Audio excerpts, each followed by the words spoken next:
One of the most controversial topics in the law today is our grand jury system. Cases like Michael Brown, Eric Gardner, Jordan Baker, and Robbie Tolan raise questions about the issues that grand juries consider in the course of their deliberations. These cases raise questions about what information they receive in coming to their conclusions, as well as the transparency of their deliberations and whether or not justice really does demand secrecy. Good evening and welcome. My name's Carmen Rowe and I'm the president of HCCLA, the Harris County Criminal Lawyers Association, and this is Reasonable Doubt.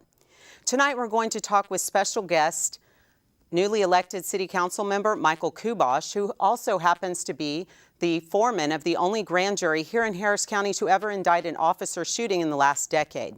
In addition, we're going to have activist and Houston Justice Coalition founder, Durrell, who is actively seeking criminal justice reform across the state of Texas, as well as here in Harris County on various issues, including grand juries.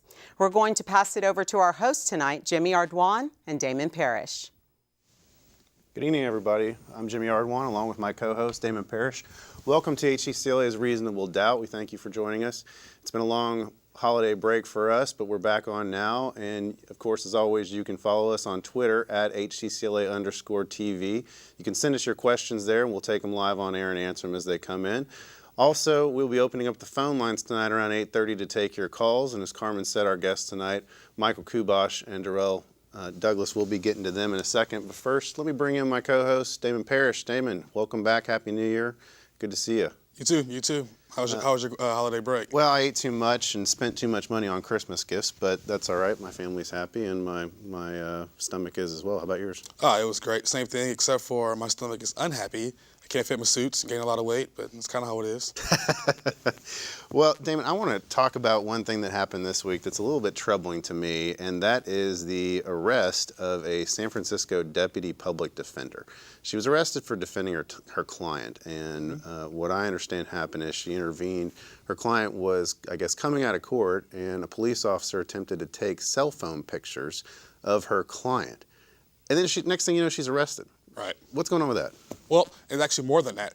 What the officer was trying to do was take cell phone pictures and question her client. And as any defense attorney knows, we safeguard our clients from the justice system. That's what we do. She told him no, you can't take a picture of him, and she just stood in between her client and the officer. That's all she did. Officer asked her to move, and she said, no, you can't take a picture of my client, you can't question him. And she stood there. Eventually, probably within a matter of moments, she was turned around, handcuffed. She was polite the entire time. It was in the courthouse, very polite, but got arrested and escorted away. Interestingly enough, while she was escorted away, while she was in the holding tank, that officer took pictures of her clients and questioned him without his attorney, even though he knew she had one. Just a violation of rights all the way around, it seems to me. And this isn't the first time we've seen stuff like this happen. In fact, we've had incidents like that happen here in Harris County, haven't we? We have. And what to me was surprising about this was this took place in San Francisco, which is in California, which you would guess would be a kind of a more liberal state, a more state that you would guess would be more receptive to personal freedoms, personal rights. And people tend to think that Texas, Harris County, and the South is where rights go to die, but this is a issue that affects the entirety of the country, from east to west, north to south, and this just illustrates the police culture is the same no matter where you go. Yeah, I will agree with you on that, and that kind of brings us into our guest tonight. I like to bring in the newest city council member in Houston, Position 3 at-large, Michael Kubosh. Thank you for joining us tonight. How are you? It's good to be here, and I'm glad we're going to take up this topic of grand juries selection, the process of the grand jury, And I hope to be able to answer questions for the citizens to be able to understand how the grand jury works and what might actually be wrong with the grand jury system so that we can fix it. And, you know, if we don't get involved and if we don't take action, it'll continue down the road just like it always has been. Well, let me ask you, because obviously we started our program tonight with the story about the deputy district public defender in San Francisco. Does the problem start with police? Well, you know, I was the person that Cindy Payton called whenever she saw the tape of the beating of Chad Holly by the police officers at the Uncle Buddy's storage lot. And Cindy called me, and I had known Cindy. She was a traffic client of my brother Paul's. And I said, she kept crying, and I said, just make a copy of it, Cindy, and take it to the police, take it to the media, take it to the DA's office, take it to the sheriff's department. I don't know what you're looking at, but if it's as bad as you say, take it to them. And Cindy got that tape released to the public. Eventually it got released. And when it did, you know, the mayor said the person that released the tape should be prosecuted. And that's on a videotape. You can go to YouTube and you can Google Chad Holly beating, and you can see that. Well, and let me stop you there, because that's almost the identical thing that happened up in New York when they filmed the gentleman getting choked to death up in New York. The person who videotaped the choking was prosecuted, was charged, but the officer was not. Yeah, and I find some of this very disturbing, because I really didn't believe when I seen the tape, and I've seen it probably 100 times. I keep it on a quick pull-up, because when people come to my office and we start talking and they hadn't seen it, I play it for them. People are stunned. Nobody was blocking anybody out. I was on a radio program with KCOH, and the one of the moderators said, well, you know, council member, there are bad police officers, but most of them are good. And I said, and you're right, and I know that. But it seemed like in this tape, all the bad ones showed up at the same time. But the problem was nobody was blocking anybody out. Nobody reported it. Nobody reported it. It just disturbed me. That tape really had an effect on my life, because when I heard people in the minority communities talk about what the police had done to them, I just simply didn't believe it. Because, you know, I'm a bail bondsman. Right. And I've been raised very strict by our parents, and I believe that all the police officers I know have always been polite and nice. But when I seen that tape, it was really a shock to me, and it really bothered me. Well, I want to talk with you about, because as Carmen mentioned in our opening, you served on the last grand jury that actually indicted an officer for shooting, an officer-involved shooting in this county. Yes, sir. We just recently saw some officers indicted for a ticket scam, but you sat on the grand jury that indicted the last officer in an officer-involved shooting here in Harris County. Talk with us about starting, not necessarily with the facts yet, but tell us about the inception of the grand jury and your experience in getting on the grand jury and what the grand jury process was like for you. Well, there's an application that you can complete online. You can go to the Harris County website, and you can go to the jury selection and grand jury, and you can fill it out, and it asks you who do you know or who referred you, and there was a constable who had referred me, which I later learned that the term in the law is that he's a commissioner for the court. And it was their job to find qualified people who don't have a criminal background, who live in the Harris County, who hopefully are involved in the community and are mature and haven't had a criminal history at all. And they check all that out. And so I got a call to come to the grand jury. So I went and I sat on the front seat. I got there early, and then there was about, 30 or 40 of us. So it was about 4 aisles four of the pews were full. And then the judge came in, and she picked everybody on the front row but me. And so I didn't get picked. So the next time I get a call, I come back and sit on the front row, and everybody on the front row got picked but me. And I almost didn't go back the third time. The third time I went, Ruben Guerrero was a judge, and he picked me. And then I sat in the jury box while all the rest were picked, and he said, Mr. Kubosh, you're going to be the foreman. I didn't know how you got to be a foreman of a grand jury, but I learned later that the judge appoints you. I thought the grand jury would have an election where they would vote to see who the grand jury foreman is, but it was picked by the judge, and the judge picked the the assistant grand jury member or the vice grand jury member. So, foreman, the assistant foreman or whatever. And so in my absence, she would preside. Well, so there was 12 of us and there was 2 alternates. And so we met, and so I began to understand the process. I'd never been in a grand jury, and here I was, the foreman of a grand jury. And how many days were you on the grand jury for? Well, you serve 2 days a week for 13 weeks, so it's 26 days. And now, Mr. Kubosh, the system you just described, in Texas it's known as the key man system, or it's commonly referred to as a pickup house system. Is that the common way of filling a grand jury across the state or across the country, or are we in the majority or the minority? You know, I've looked at it, and it looks as though that this is pretty much the standard way it's done. And what I began to understand, I got everything in the state legislature's website that had to do with grand jury. I looked up everything that had to do with grand jury, and I read it. I've created a book of it. I studied it for about a week before we had our first meeting, and I found out that all the proceedings of a grand jury are secret. Now, the fact that we indict somebody is not secret, but the proceedings in the grand jury are secret, not to be revealed later, or you're subject to an arrest and you can be in prison for 6 months. And so if I call you into the grand jury, you can't even tell anybody that I called you into the grand jury, from what I understand. So I learned that the foreman of the grand jury for 13 weeks is a very powerful individual. The cases come to the grand jury from the district attorney's office. But when you read the statute, there's 3 ways a case can come before a grand jury. 1, it can come before the grand jury by the district attorney. It can come before the grand jury by a concerned citizen in the community. It can bring something to the grand jury. Or a member of the grand jury themselves can bring up an issue before the grand jury. Did you ever see any cases come in scenarios 2 and 3 while in the 13 weeks you were there? Well, I was there. I questioned the bailiffs, and I asked them. I said, "Do we have anybody writing letters to the grand jury?" And I found out that there were, and they were reluctant to give them to me.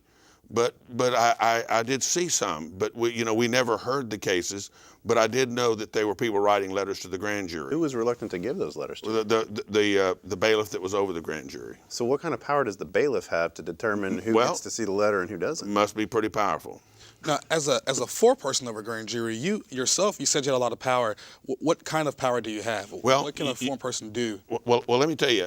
A foreman, and just like a committee chairman of a House committee or a Senate committee, is a very powerful individual. He can keep a legislation from moving forward because he won't let it out of his committee. Well, it didn't take me long to figure out. There's 12 grand jury members. It takes 9 grand jury members to indict. So you have to have that number 9. So it takes 8 grand juries to no bill. Okay? So I learned that some of my members of my committee, my grand jury, they're older. Sometimes they didn't show up. Maybe they were late, or they couldn't catch a ride, or whatever happens, because traffic in Houston's bad. Sometimes we only had 9 grand jury members, and if we only had 9 grand jury members, every grand jury member had the power to no bill. Think about that, because it was down to 9. If there's 12, you still have to have 9 to true bill. But if you take a vote and there's only 8. And also, I had one of the grand jury members, he was a very nice older man, and he said to me, "Mr. Kubosh, how do you know you're doing this right?" And I said, "Well, the proceedings of a grand jury are secret. There's no records of any other grand jury how they do it." And I said, "Why don't you write down how you want me to do it, and if I like it, we'll do it that way." Were you given any kind of instructions by the judge before you went in? We did get instructions, but basically that the proceedings were secret, that the foreman controlled the grand jury. We would be brought cases by the district attorney's office, and they would make recommendations. And it was a situation where that it took me, I would say, at least 6 to 7 grand jury sessions to really kind of understand the process, and to understand the power of the office as well. Now, I understand generally the grand jury process as a defense lawyer is what I practice. I've never been in the grand jury because we're not allowed in that secret club, frankly. But How I understand that grand jurors can ask questions of witnesses, they can ask questions of the prosecutors. How often were questions actually, and meaningful questions, I don't mean fluff questions, but how often in your experience were meaningful, impactful questions asked of either witnesses or prosecutors of by the grand jurors? Well, I will say this: grand jury members that I saw were very inquisitive. You know, there was no shortage of questions. They would ask questions. Remember this: that the grand jury members, most of them that I had in my grand jury had been on grand juries before, and they were mostly elderly. And I was one of the younger ones that was in there, and I was in my 50s at the time. I do know that the process. When you're not a lawyer, you don't understand the range of punishment. You don't understand the charges. You know, what's the difference between assault bodily injury, assault, with of a family member. You know, all these different, and it wasn't until, even though I was a bondsman and I had seen the charges, I didn't realize the range of punishments on each of them. I didn't understand a lot of the details. But I will say this: my grand jury was of the mindset that they were very aggressive in trying to get to whatever the truth was. Mr. Kubosh, let me ask you a question. We probably have a view of a grand jury being very distorted. In recent weeks, we saw the Michael Brown case where a grand jury had 3 weeks of deliberation for one case and 60 witnesses, multiple presentations. Is that the typical way a grand jury hears a case? I mean, how does the prosecutor present a case to you when they present a case to you? Well, there's some cases that will come before a grand jury that happen relatively quickly. If it's a welfare fraud case, they may bring you 50 to 90 cases on a welfare fraud, and they'll start going through them. The only thing that changes on these cases is the name of the person, and and those things either get indicted or not indicted pretty quick. So we may see. And when you say quick, do you mean as a matter of minutes, hours? I would say minutes. Minutes. Okay. Yeah, not hours. But on a police shooting, and there were police cases that came. There were a number of police cases that came to our grand jury. Sometimes they took days. In other words, multiple sessions. Well, let's separate the police shooting cases from, I would say, the average citizen cases of maybe a drug charge or a theft charge. When you were presiding in your grand jury, if a prosecutor brought to you, if I was a prosecutor and I brought to you a drug case, how much time do you think I would actually spend with you on that case to seek an indictment? Well, they present the case to us. They might be able to present it to us in an hour or two or 30 minutes. They present the case. The grand jury questions the prosecutor. We have the right to call a witness. We have the right to ask. But remember this: many people won't come and testify before a grand jury because they're called a target. The person who's the target, I have to read a charge to them under statute that basically tells them 8 times that I'm going to nail them if they don't tell the truth. And so what would happen would be most people wouldn't come. What I found very effective is that there were lawyers that actually presented a small binder or folder with tabs explaining things. Now, the lawyer couldn't come in himself, but you can present something to the grand jury in the defense of your client. And in my feeling, if I had a lawyer and he didn't do that, I think he malpracticed. And why? Because he didn't even give the grand jury a shot to no-bill me. Because you got to remember, all it takes is 8 to no-bill you. Or 5 to no-bill. Well, right, but if there's 8 votes to true bill you, you're no-billed. Right. So sometimes it only takes 1 vote if there's 9 present. So you don't know what day that is. Right. And you don't know what's in the head of these grand jury members. There's no way you'd know. So at this point, we're separating the police shootings from the average citizen. Right. So with the average citizen, it's the onus on his defense attorney or their defense attorney to put forth a grand jury packet, a binder for defense. And I spoke to the Criminal Lawyers Association a number of years ago after I was off the grand jury, Earl Music asked me, I think his daughter was the president at the time, to come and do a CLE. They actually gave y'all credit for me talking to you. I thought that was neat. And so I went over the process, and I told them, I said, it doesn't make sense if you have a client and you feel like that it needs that they're not guilty. You know, nobody's really innocent, but he may be not guilty. And so consequently, why not present something to the grand jury and give them a shot? It doesn't make any sense. Well, give it to us to let them look at it. What I want to ask you is there a difference in the way a case is presented for an officer shooting? So when the officer shooting would happen, was it a defense attorney or their attorney that would come present a packet, or did the state present their case to you in the exact same way they presented a non-officer involved shooting case? Sometimes it was the same prosecutors. I think they presented it exactly the same way. Okay. And they gave us what the range of punishment is, what the charge was. I believe that truly they did everything they could to give the grand jury information, because you got to remember, we're going to ask the hard questions. You know, I remember calling Adrian Garcia one day from the grand jury room, and I said, I need to ask you a question. I have an officer in here, you know, and I told him what the situation was. I said, look, do you guys check the back seat of a car when you get on duty, and do you check it when you get off duty, and do you check it every time you arrest somebody and take them down to the Sally Port? Do you really do that? And he told me yes. That's police procedure. I didn't know. So so they found a gun on a guy. You know, I said, well, you know, the gun was in the back seat, and so he's charged. And you know, it's kind of like, did you not check the back seat before he got in it, or did you not pat him down right? Which was it? You know, I mean, I didn't know that was the police procedure, and so we as a grand jury, we need to go that extra step to find out, is this the right way to do it? And my grand jury was like that. Well, I'm curious. There's an often somewhat cynical phrase that says a grand jury can indict a ham sandwich, or when you're in the grand jury, whatever the government wants, the government gets. Well, and I hear you. I'm curious because it's kind of in a joking manner, but I think amongst the defense bar, the belief, and maybe amongst the community as well, the belief is that when you, as Damon talked about, and you kind of alluded to, with a matter of minutes we're talking about with regard to welfare cases and drug cases, it seems that in certain cases that you do indict a ham sandwich, but the grand jury does indict a ham sandwich, but in officer-involved shootings, that doesn't seem to be the case. Well, let's talk about the level that we're having to deal with, and that's probable cause.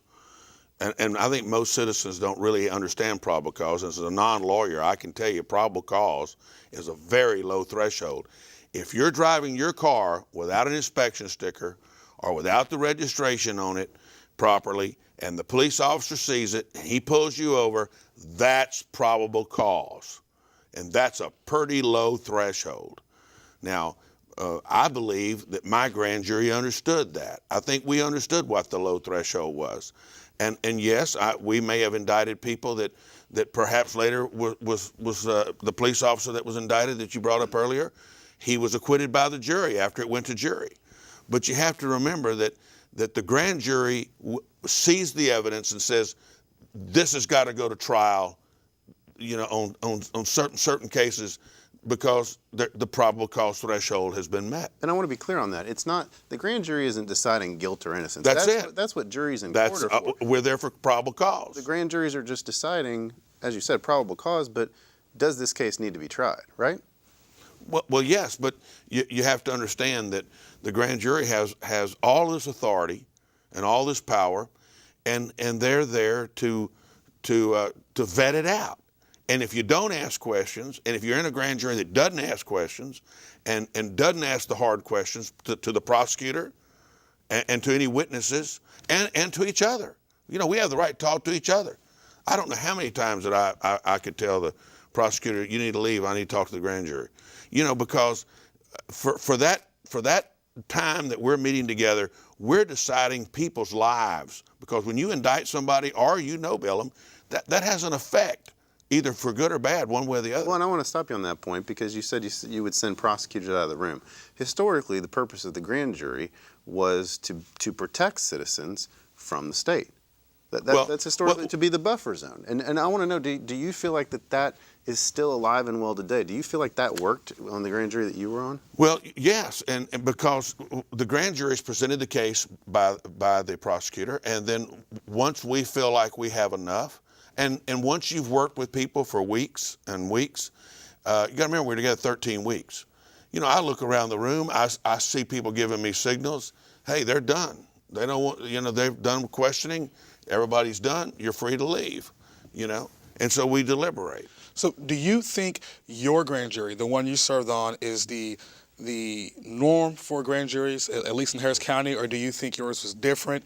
And if so, do you think you were the difference, or what's your feeling for your grand jury as compared to other grand juries in Harris County?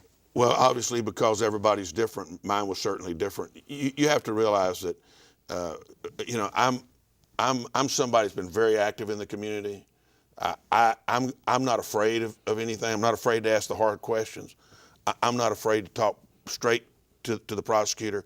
I'm not afraid to talk straight to the police officer that's in there.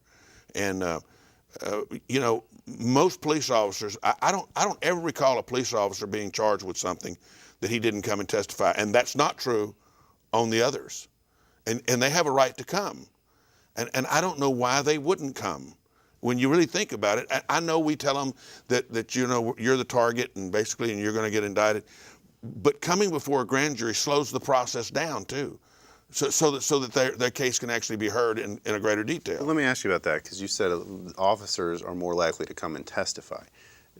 Now, strategically, do you think that a grand jury would give more weight to an officer coming testify as opposed to someone who's, let's say, charged with drugs? I mean, if the scenario was you've got somebody three people who are charged in a car, and the grand jury is trying to decide who really should be indicted for possession of the drugs that are found in the car, in your opinion, is it more likely that an officer is going to get more credibility, start off with more credibility in front of a grand jury than somebody who was arrested, say, over on the east side of town with some drugs in their car?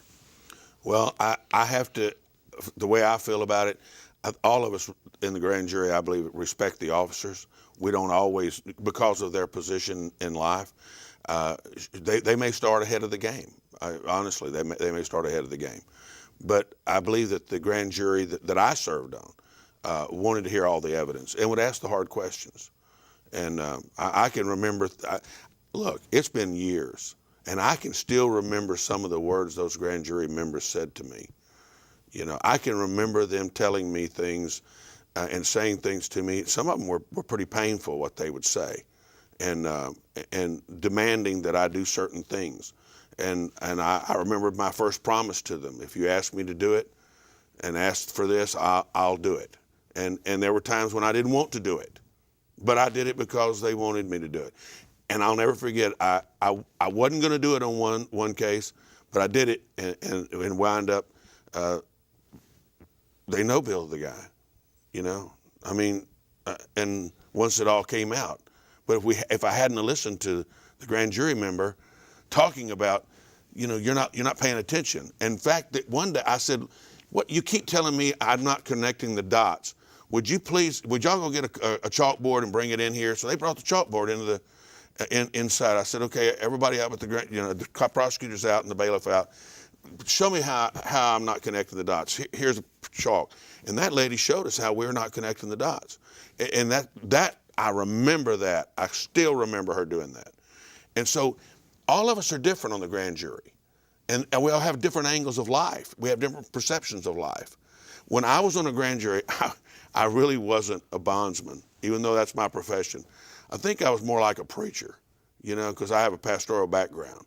I'm shocked to learn that, by the way, with your oratory skills. You had a preacher background. I'm stunned. Would never have guessed that.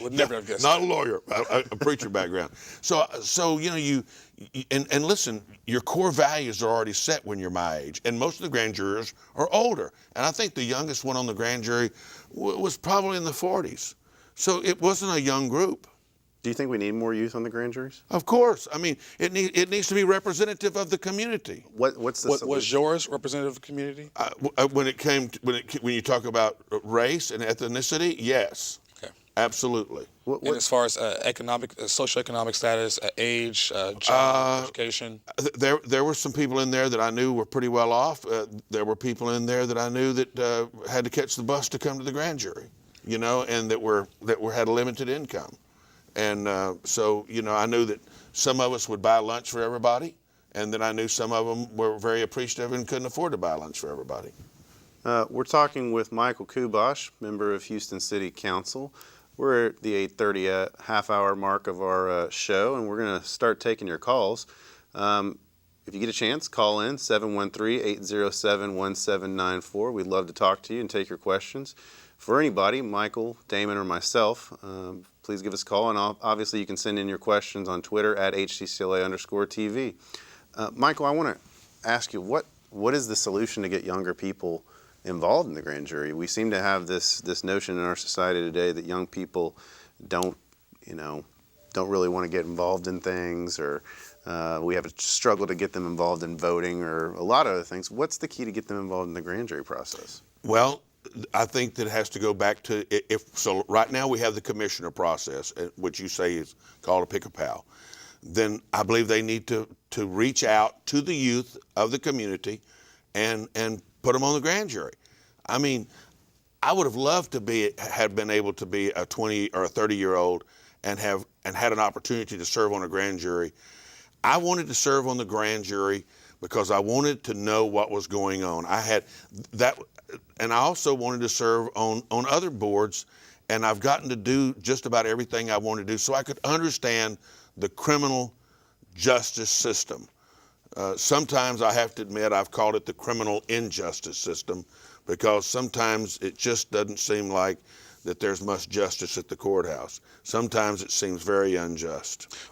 Michael, let's go back to your service at the grand jury.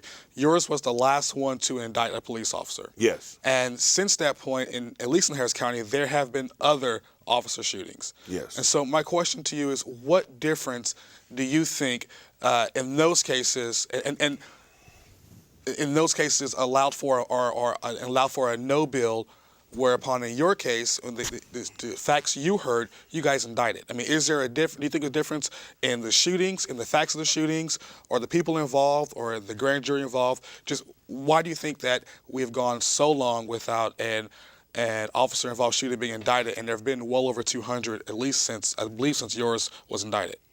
I'm going to go back to what I had told you earlier. It has to do with the perception of what is probable cause. Now, when my grand jury looked at a situation and they said, hey, this person has committed no crime, he hasn't done anything wrong, he's at his own home, and he's shot by a police officer. I don't care what you say, that grand jury is going to say that's probable cause, because that was enough for them to say something's wrong. And it's got to go to a jury so that the public can see it all. That's why there wasn't any rioting after that case. It had been vetted out in open court.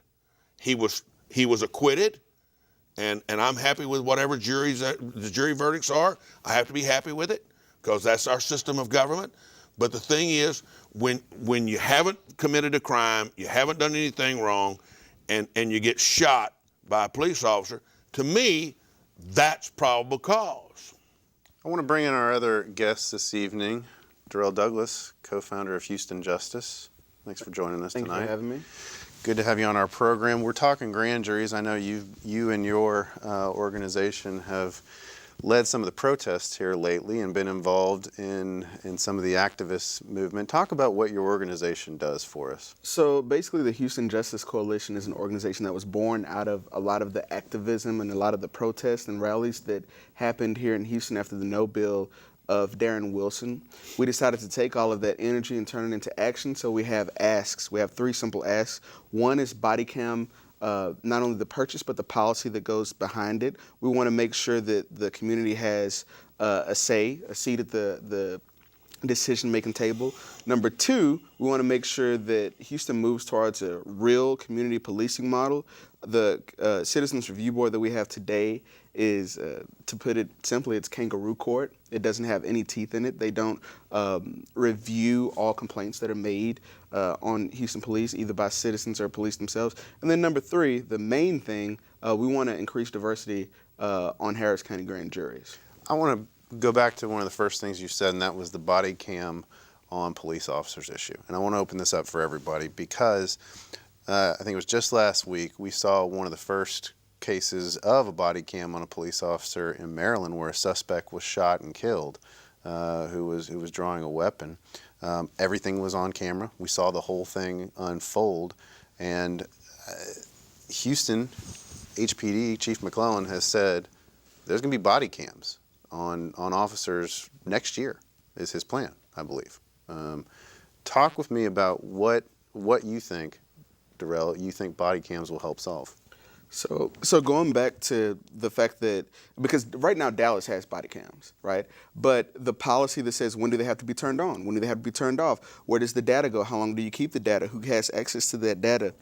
Those are all the questions that we really want to make sure are answered and aren't just answered by HPD or the 16 people that sit around the dais on Bagby. We want to make sure that the people in the community have a say in that. What do we think it'll solve? Really briefly, I'll go over a story. October the 8th, I'm sitting at a picnic table at Butte Park at noon, eating a tuna fish sandwich, reading a Malcolm Gladwell book, and Mounted Patrol comes over and starts running my plates. I get up, I go and say it's my car. The very first question that Officer R. Villanueva, and I forget the other one, the first question they asked me was what I did for a living. Because I'm a 28-year-old black man who drives a two-door Lexus convertible at Butte Park, right? And their explanation, honestly, at the end of it, they said, well, you're down the street from the Clayton homes, and we really don't see a lot of people here who use this park for leisure. Now, here's where the problem comes in. The problem comes in because what if I was a single mother who worked at Taco Bell, who had a city warrant because I didn't pay my ticket last month, and now I'm going to jail. Why? Because I was a suspect, because I was out of place, you know? And we can't allow that to happen. So what would body cams have helped in that case? I wanted someone else to see the way those officers talked to me. Before they ran everything and saw it was okay, it was like an episode of the First 48. I thought I was going down. You know, I've heard of driving while black, been there Yes. before. I've never heard of reading while black. Yes, So reading while black, it that's a happened. new one. So, Mr. Douglas, I have a question for you. It's Yes. about the body cams. Yes. Now, Eric Garner Yes. died in New York. Yes. We all saw it. It wasn't a body cam, but we all saw by virtue of a cell phone camera what happened. That officer was still not indicted. Right. So how do you reconcile having body cams solving an issue when our first example of what appeared for the rest of us to be just egregious police brutality go unindicted, literally go unindicted? Absolutely. So when you look at, let's just say you have 1,000 cases. Right now we only have 100 body cams. They're in the city and they're on a pilot program. If that number was increased to 100%, I guarantee you out of that 1,000, the number of indictments either on behalf of the citizen or on behalf of the police, whoever the defending party is, would go up. We would have more transparency. And it's not to say that it would make it perfect, right? Because right now we have consecutive no bills of unarmed men and women by police officers when it comes to the grand jury. So yes, it is a systemic problem. We have to remember we didn't get here overnight. We got here over the several hundred years that we've been a nation, and it's going to be, you know, a while before we fix it. Body cams will be one step. But let me ask you, right because you said that you think indictments would go up. Michael, I want to go back to you because you served on a grand jury. If every police officer that ever did an arrest had a body cam, and that body cam had to be on and had to come into evidence before the grand jury, do you think it would really result in the indictments going up, or could it result in a lot of cases that might be indicted that we talked about actually getting no billed? Well, it could be just like that. It happened. This no bill on this choking in New York.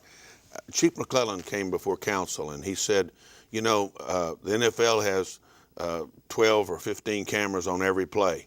and we know that they still don't get it right. So I don't think that body cameras are going to be the total fix-all for it.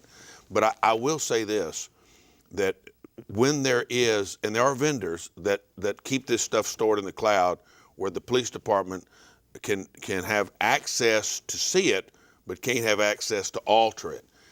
There are companies out there that have a real good system, and I've looked at them. But what I'm saying to you is we cannot allow the police to be like the forensic lab and have the ability to at all taint any of the photos or photographs or the videos. And the police, the perception of it's got to be completely set apart from the police department. What do you think the solution for that is? Because once you put a camera on a police officer, what's to stop them from manipulating it or turning it down or doing something to manipulate the process? That's a good question, and I've asked these questions to the vendors who've talked to us about and I've looked at a lot of these body cams. There are some safeguards in it. They say once it makes the tape, they can't turn it off. The tank can't destroy it. So as far as they have to do away with the machine, they have to get rid of the camera. But when they set it down into the charger to recharge, that's when it downloads and puts the thing in the cloud. So it's not going to take 30 minutes to an hour of the officer's time to at the end of a shift. All he does is stick it in the charger and then pick up another one. So it's not, and they last, I think, about 12 hours, the battery does. It's still in the learning process. It's not going to be the cure-all for everything. And I have to agree with Chief McClellan on that. It's not going to be the cure-all for everything. I can say I used to work for the prison, TDCJ. I used to be a lieutenant for TDCJ, and I got 3 months probation because after a use of force, they have it to this inmate went yonkers in the infirmary, and we finally got him down, finally got him in cuffs and everything, and they have it to where you have to, once you have him subdued, you have to put him on his side. Now keep in mind, we wrestled this guy to the ground, put him in cuffs, no incident, no injuries, no nothing, but I got 3 months because when they looked at the tape, right, because it's required during the use of force to have the camera there, and during the review of the tape, it was, hey, this should have happened and it didn't, disciplinary. So the next time there was the opportunity for a use of force, that forced me to think, wait a minute, do I want to talk him down for 30 more minutes before I have this use of force or not? If you didn't have the cameras there, I guarantee you'd have more uses of force in TDCJ, and I think the same would be for the Houston Police Department. So, Mr. Durrell, how do you feel about, and I read this from Chief Garcia, that they're going to institute the body cam as well as put actual cameras in different areas of the city or where they're target areas of the city. So the deputies have body cameras, and then they're like posted cameras, kind of like they have in London or England, where just videotape the area. Do you think that's a step forward in the right direction as well, that kind of surveillance, or? I think that's going to be, it's a slippery slope. It's obviously a slippery slope. I'm pretty sure there are places that are being recorded that we don't know right now. We have to go back and think back to, our people's privacy, and we don't want to turn this into a tool that's not used for its intended purpose. So we have a caller on the line, so we're going to take our first call of the evening. Hello, welcome to HCCLA Reasonable Doubt. Hi, thanks, Jimmy. Thanks, Damon. Appreciate y'all's conversation tonight. Wanted to ask, doesn't the fact that there have been so many shootings, I think it's been over 100 in the last 7 years, of people, citizens of Harris County killed by police officers who are sworn to serve and protect those people, isn't that proof that this whole system is completely broken if there's been one indictment in those kinds of cases? Thanks. Thank you for the call. That's certainly been one of the criticisms, that the system is broken. Durrell, what's your take on that? The system is absolutely broken. I don't see how with a straight face the DA or the assistant DA can come out and say, I think we're up to 289 non-indictments. It's absolutely egregious. And the people at the city, the mayor, and those on city council really have to take responsibility for this, because you have the Houston Police Officers Union that basically and it's probably this way across the U.S. There's probably like a copy paste or like a form. Like you just format that. right, a format. If you just say this, you're good. For instance, at the prison, I could pretty much do whatever I wanted to do, so long as I said I did it to maintain security of the unit, right? But then, you add in extra fail safes where you have to have the camera and the warden and everybody else can go back and say, wait a minute, you did that for that? Okay. Michael, what do you think? Is it fair to say the system's broken? Well, it's fair to say that the citizens need to know what's going on, and until we get more transparency in this situation, you're going to continue to have these problems. The community's crying out. Why do you think that people will go and have protest meetings? I mean, it takes time. It takes a lot of work because they're wanting to bring attention to the fact that there's something wrong with the system. And we that may not have been caught up in the system need to listen to what they're saying. We need to not just blow them off. We need to listen to them. We need to try to understand the issue, because here I am, a white male, raised in a community. I was in a non-segregated school until I got to be a senior in high school. And then there was only, I think, 2 blacks in my school as a high school. But I was raised in a community that I was taught by my parents that all of this was wrong, that having whites only on it was wrong. And my parents taught me that. And so, my parents taught me to be colorblind. So consequently, did it work? Yes, but you have to remember, I'm still in that cultural society. My generation's going to have to die off because for a lot of these changes to take place. Because a lot of those core things that you believe and that are part of it, I had the young Republicans talking to me about marijuana, and they were walking me through their little program, and I agreed with every bit of it. And then they said, so you're for legalizing marijuana? I said, no. They said, why? I said, because my mama told me it was wrong. I'd come in from a date, and if Johnny Carson was on television, she'd put my fingers like this to her nose and smell my fingers, and she would interrogate me. And my mama says it's wrong. So consequently, I'm telling you, some of us are just going to have to get old and die off to make these changes. Back to why we need young people on grand juries. The millennial need to get involved.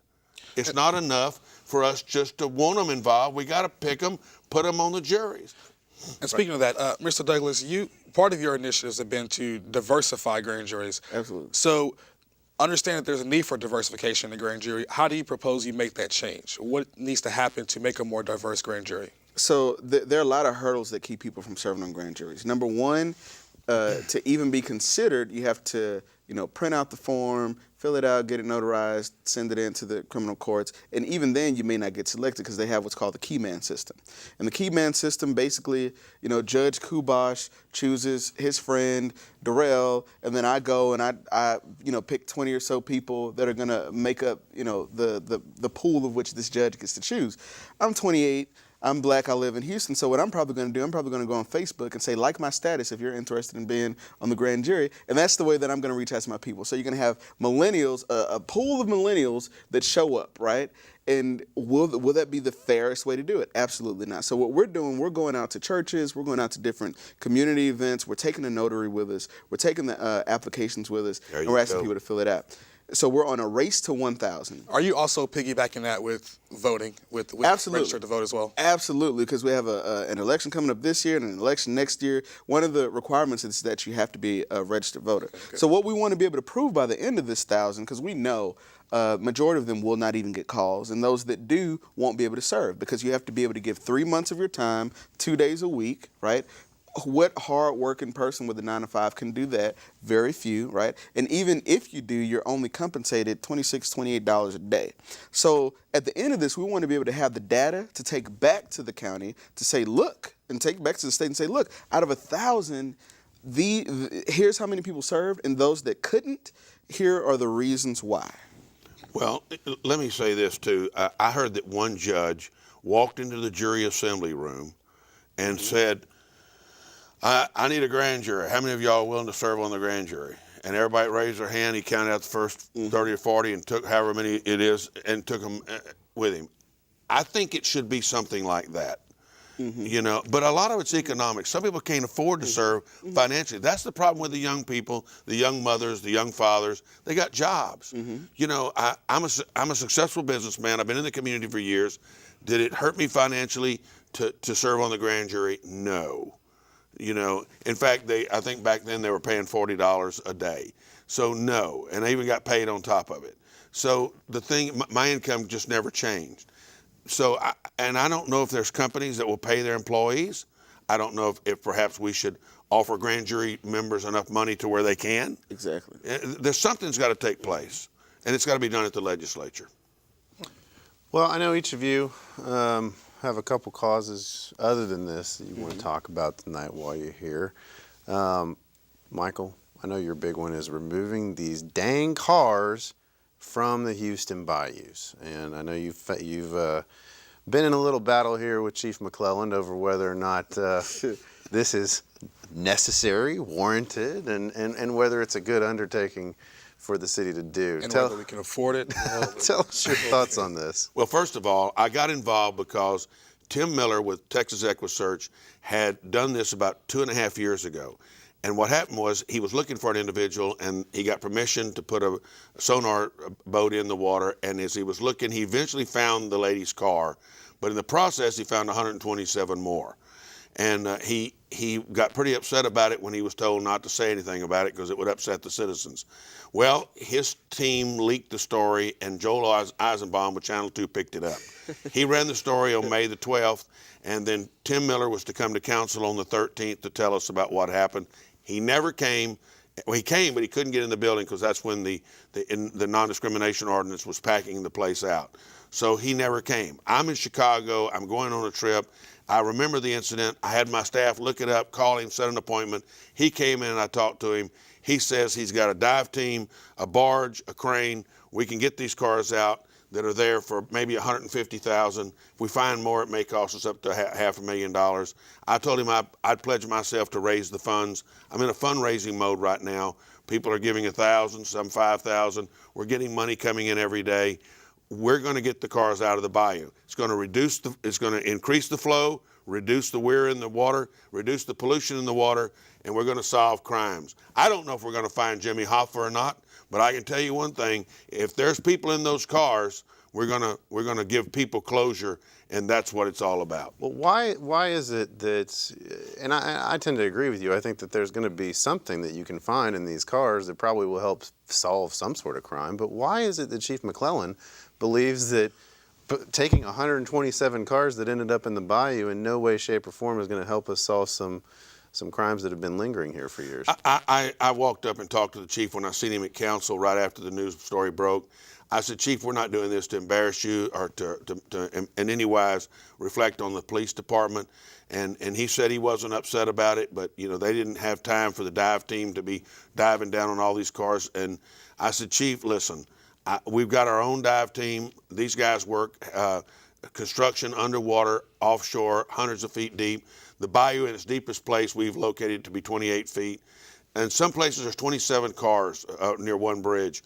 I mean, the criminals, listen, we're going to tell the criminals, we found your hiding places. You can't put your cars in our bayous anymore. Every car that's in the bayou is a potential crime. Mm-hmm. Mm-hmm. So what's the reason for not running behind you and saying, get those cars and chain of custody and let's get these ne'er-do-wells? Why do you think that there's blowback or even resistance in the slightest bit for this program? Well, 2 weeks ago, the mayor came out and said that she's for us getting the cars out of the bayou. This week in city council, she told me you have broken the barrier between the Harris County flood district, flood control, the commissioners, and with the city. And she was proud basically to say that I'd broken it, and we're glad you're doing it. But she doesn't want to use any taxpayer money, and I can understand that. The city has a $166 million budget shortfall that was projected a few months ago, and now for some reason we found maybe $80,000, so we're only 60 to 70,000 short right now. But we're going to have a budget shortfall, so we're going to raise private funds. The waters of the bayou are controlled by the flood control, the Harris County Flood Control. I've talked to Jack Mormon. And we're going to go through all the bayou system that's navigable, and in fact, we're going to start doing that this coming Tuesday if the weather holds. Great. Durrell, we have a few minutes left, and I know you've got a few things too going on. Tell us a little about what else you have going on with your organization. So February the 10th, we're going to have an event called the State of Black Houston. February is Black History Month, so we're going to take a deep dive and look at some of the issues affecting Black Houston and how we can understand one another better. People, not only Black, but people that are white, Asian, Latino, etc., to understand the Black experience and how we can move forward together. But I had a question for the council member. I was driving today in front of Georgia Brown Convention Center, and they have all that work going on over there. How is it that and I don't know who's funding it, maybe you know, like I don't understand how we're doing all of that, and then you have these huge potholes everywhere. Please tell me that that's like coming out of a different pot of money, and I mean, because I'm sitting there, I'm like, there was nothing wrong. I think they call it Avenida de la Americas or whatever. There's nothing wrong with that street. Well, what's happened is since you've asked, is the money there is from the hot taxes, which is called hotel occupancy tax under state law. We don't have any access to that money.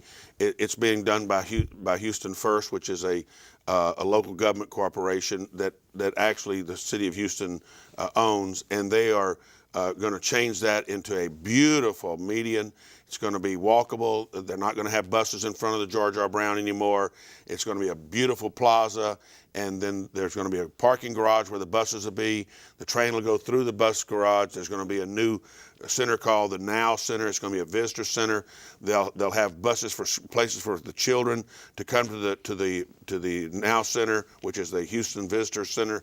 It'll be fantastic. They have a way for the young people to come in, and they're not going to be just coming right through the front door. They'll be going through where they have children's restroom facilities, and they'll be able to kind of detox them from the bus trip. You know how kids are, and then they'll take them into a theater room. This is going to be a beautiful center, and we're building another hotel there by the Grand Marquis, and this is all going to be done by Super Bowl time, and you're going to enjoy Discovery Green, and you can come there instead of Butte Park. So what you're saying is the road to this will be tore up, but the place where it's at will be beautiful. So it'll be a bumpy ride, but it'll be great when we get there. Yes, it'll be one of those Mayberry streets that'll be a few blocks long. Well, guys, I really appreciate you coming on tonight. I mean, I don't know that we're never going to really solve the grand jury issue in one show that we have here tonight, but I think Councilman Kubosh, you've given us some great suggestions about what can be done, and I really appreciate that. I hope you continue to get those ideas out there and press them, and in your role as a city council member, continue to advocate on behalf of the process and improving the process. And same with you, Durrell. I really hope that your organization continues to flourish and take off, and some of the ideas that you've talked about, and I really like your 3 points, and I hope that people listen, and that we can start to make a difference with some of this stuff. And it's personal for me and Damon because we live it every day. We live this stuff every day, and we certainly want to see a change in the system that we're a participant in. And I just hope that you guys continue your activist voices and keep it up, because eventually it will change. I think it will change. Right. And so I appreciate you guys taking the time to come on tonight and speak with us, and I hope to see you guys soon. Thank you very much. And good luck to you, your projects. Yeah. Thanks. We appreciate you guys joining us tonight. We didn't have as many phone calls and Twitter questions, so those of you out there, please follow us on Twitter at HCCLA_TV. You can also like us on our Facebook page and send us your questions there. Send us any topics you want to see us discuss. And, please call in. We'd love to have audience participation, and we think it's a vital portion of this show. It really helps us get the show going and stimulate the conversation between the guests, and we want to know what our audience members think and what they're interested in. So we look forward to seeing you next week, and I hope that you'll join us for another episode of HCCLA Reasonable Doubt. Good night. Thank you very much.